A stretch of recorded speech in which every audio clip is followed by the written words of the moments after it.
அஸ்ஸலாமு அலைக்கும் வரஹ்மத்துல்லாஹி தஆலா வபரகாத்துஹு. அன்பிற்கினர்களே, மிகவும் எதிர்பார்க்கப்பட்ட பாராளுமன்றம் தேர்தலுடைய ரிசல்ட்டுகள் நமக்கு மாற்றத்தை தந்திருக்கிறதா, இல்லை ஏமாற்றத்தை தந்திருக்கிறதா என்று பார்த்தால், மாற்றமும் இல்லை, ஏமாற்றமும் இல்லை.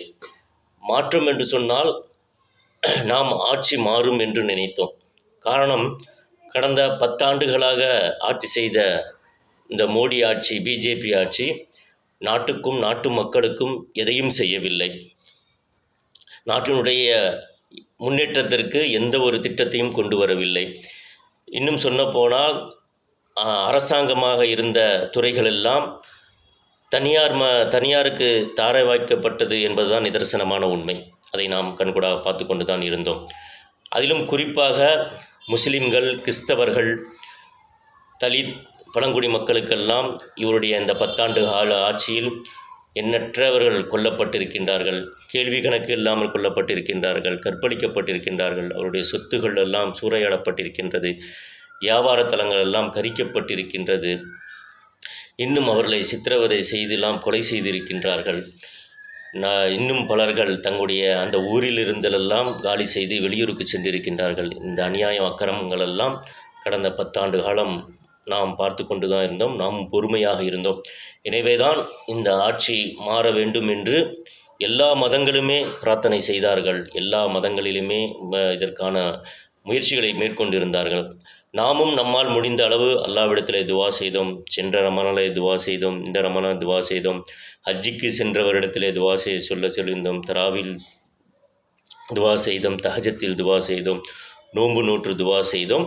அல்லாஹ் ஜல்லஷானு தாலா நம்முடைய துவாக்களை கபூலாக்கி இருக்கின்றானா, ஏற்றுக்கொண்டிருக்கின்றானா, ஏற்றுக்கொள்ளவில்லையா என்று நாம் பார்த்தோம் என்று சொன்னால், அல்லாஹ் நம் துவாவை கபூலும் ஆக்கியிருக்கின்றான். சில நேரங்களிலே, சில இடங்களிலே அல்லாஹ் என்ன செய்திருக்கிறான், நம்முடைய துவாவை கபூலாக்கவும் இருந்திருக்கின்றான். இதற்கு என்ன காரணம் என்று சொன்னால், முதலில் நாம் ஒரு விஷயத்தை தெளிவாக புரிந்து கொள்ள வேண்டும். ஆட்சி மாற்றத்திற்கு உண்டான இந்த 10 ஆண்டு காலம் இவர்கள் ஆட்சி செய்தார்களே, அதுபோல இவர்கள் இந்த முறை ஆட்சியில் அமர்ந்தால் அந்த போல அதிகாரத்தோடு முழு பலத்தோடு அவர்கள் அமரவில்லை. இதை நாம் முதலில் புரிந்து கொள்ள வேண்டும். கடந்த 10 ஆண்டுகள் இவர்களுக்கு எம்பிகள், பிஜேபியினுடைய எம்பிகள் தேவையான ஆட்சி செய்வதற்குண்டான தேவையான எம்பிகள் இருந்தார்கள். அதனால் இவர்கள் இந்த 10 ஆண்டு காலம், கடந்த 10 ஆண்டு காலம் எந்தெந்த அநியாயமான முறையில் சட்டங்களை நிறைவேற்ற வேண்டுமோ அதையெல்லாம் நிறைவேற்றி கொண்டிருந்தார்கள். அதிலும் குறிப்பாக புதிய குடியுரிமை சட்டத்தை கொண்டு வந்தார்கள், பொது சிவில் சட்டத்தை கொண்டு வந்தார்கள், முத்தலாக் சட்டத்தை கொண்டு வந்தார்கள். முஸ்லிம்களுக்கு அளிக்க வேண்டும் என்பதற்காக என்னென்ன சட்டங்கள் இருக்கிறதோ அத்தனையும் கொண்டு வந்தார்கள். அதிலே சில சட்டங்களை அவர் நிறைவேற்றி இருக்கின்றார்கள். சில சட்டங்களை நாங்கள் அடுத்த ஆட்சிக்கு வந்தால் நிறைவேற்றும் என்று அவர்கள் மாறுதட்டி பெருமை அடித்து கொண்டிருந்தார்கள். ஆனால் இந்த முறை அவர்கள் என்ன செய்யவில்லை, முழு பலத்துடன் வரவில்லை. முழுக்க பிஜேபியினுடைய அந்த எம்பிகளை வைத்து அவர்கள் ஆட்சியில் அமரவில்லை. மாறாக மற்ற கட்சிகளுடைய, மற்ற மாநில கட்சிகள் எம்பிகளுடைய ஆதரவோடு தான் அவர்கள் ஆட்சியில் அமர இருக்கின்றார்கள். அது இன்னும் முழுமை பெறவில்லை. அப்படியே அவர்கள் அந்த மற்ற கட்சிகள் காங்கிரஸுக்கு ஆதரவு கொடுத்தால் காங்கிரஸ் ஆட்சி அமைக்கும், இல்லை பிஜேபிக்கு ஆதரவு கொடுத்தால் பிஜேபி ஆட்சி அமைக்கும். அந்த கட்சியினுடைய ஆதரவு யாருக்கு என்பது.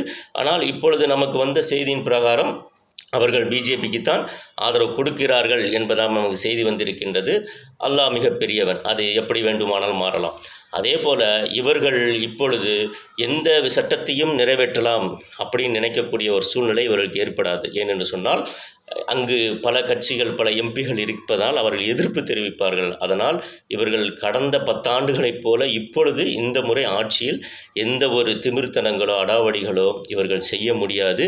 செய்யாத அளவுக்கு அல்லாஹ் அவர்களுக்கு ஆட்சியை கொடுப்பது போல் கொடுத்து பொம்மையாக வைத்திருக்கின்றான். இதுவே நமக்கு நம்முடைய துவாக்கள் கபூலாக இருக்கிறது என்பதற்கு மிகப்பெரிய ஒரு சான்றாக இருந்து கொண்டிருக்கின்றது. அதனால் அன்பிற்கினியவர்களே, நாம் அதை பற்றி கவலைப்பட தேவையில்லை.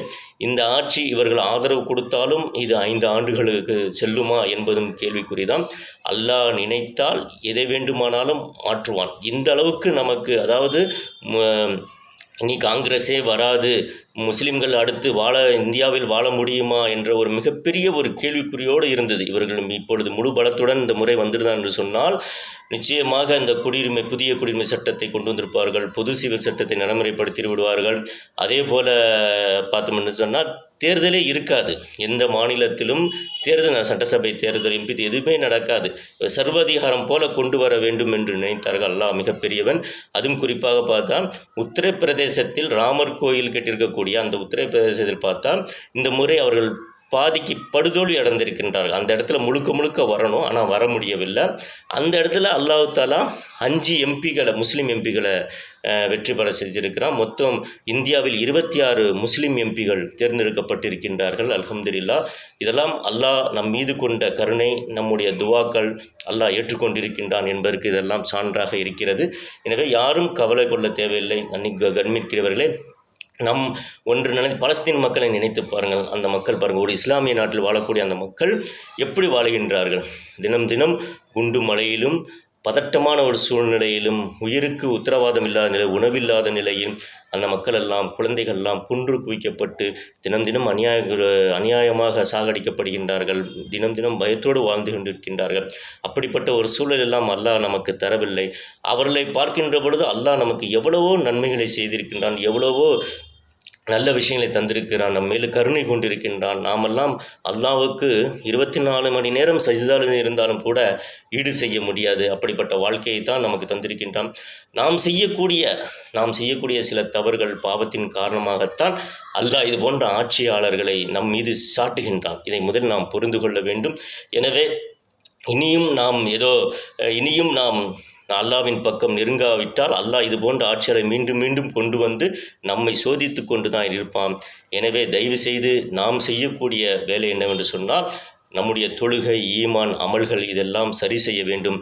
இவைகள் சரியாக இருந்தால் யாரும் நம்ம நெருங்க முடியாது. எந்த ஆட்சியாளர்கள் வந்தாலும் நம் மீது கை வைக்க முடியாது. நம்முடைய ஈமானும் நம்முடைய துவாக்களும் அமல்களும் சிறப்பாக இருக்குமேயானால், உண்மையாக இருக்குமேயானால் யாரும் நம் மீது கை வைக்க முடியாது. மாறாக நாம் அல்லாவை விட்டு விலகி செல்வோம் என்று சொன்னால் அல்லாஹ் இது போன்ற அநியாயக்கார ஆட்சிகளை நம் மீது சாட்டத்தான் செய்வான். எனவே எந்த நிலையிலும் நாம் அல்லாவோடு இணைந்திருப்போம், அல்லாவை நினைத்திருப்போம்.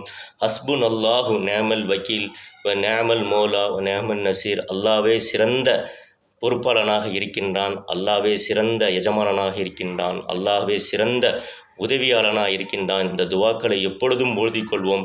அல்லாஹ் நம்மோடு இருக்கின்றான் என்ற நம்பிக்கையோடு வாழ்வோம். எல்லாம் அல்லாஹ் ஜல்ல வஷானோ தாலா ஆட்சியாளர்களுக்கு, யார் ஆட்சியில் அமர்ந்தாலும் அவர்களுக்கு எல்லா மக்களையும் பாதுகாக்கக்கூடிய, எல்லா மதங்களையும் பாதுகாத்து ஆட்சி நடத்தக்கூடிய, எல்லா மதங்களையும் அரவணைத்து செல்லக்கூடிய நல்ல ஆட்சி அதிகாரிலே அல்லாஹ் அமர வைப்பானாக, அவர்களுக்கு உதவி செய்வானாக.